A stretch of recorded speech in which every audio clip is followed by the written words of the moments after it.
तुमच्या बेवडेश मित्राचा कॉल होता. होळीनिमित्त दारूच्या ड्रममध्ये डुबकी मारण्याची स्पर्धा आहे आणि मला तर माहिती आहे 1 नंबर तुमचाच येणार आहे. मग जा पटकन स्पर्धेमध्ये नाव देऊन या. नाही ग मम्मी, होळीला पोळी मी संध्याकाळी बनवणार आहे. आता त्यांना चकना बनवायचा आहे ना. अगं माझं त्यांच्यावर प्रेम आहे आणि त्यांचं बाटलीवर, म्हणून आता माझं पण प्रेम बाटलीवर आहे. ओ थांबा थांबा, हे काय करताय? आधी तुमच्या गर्लफ्रेंडला कलर लावा. तिचा मान मोठा आहे ना, ते तुमचं पहिलं प्रेम आहे ना. जा मग मला लावा. डन. मी पप्पांकडून 2 लाख रुपये घेतले स्कूटीसाठी. त्याची आपल्याला घ्यायची आहे बुलेट. आणि जेव्हा तुम्ही बुलेटवर संध्याकाळी दारू पिऊन याल, वाव, कबीर सिंग सारखं दिसाल. ऐसा मत करो मेरी जान. पिल्लू चला तुम्हाला तोंडाला क्रीम लावून देते. अहो बाहेर तुम्हाला मुलींनी कितीही कलर लावला ना तरी तुमची स्किन नाही खराब होणार. चला मी लावून देते. तुमच्या गोव्याच्या ट्रिपचं काय झालं? पैसे? अहो मग मला सांगायचं ना. थांबा.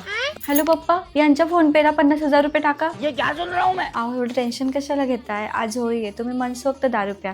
आणि हो, येताना फक्त गटारीचा रस्ता सोडू नका. गटार तुम्हाला घरापर्यंत भरभर पोचवेल.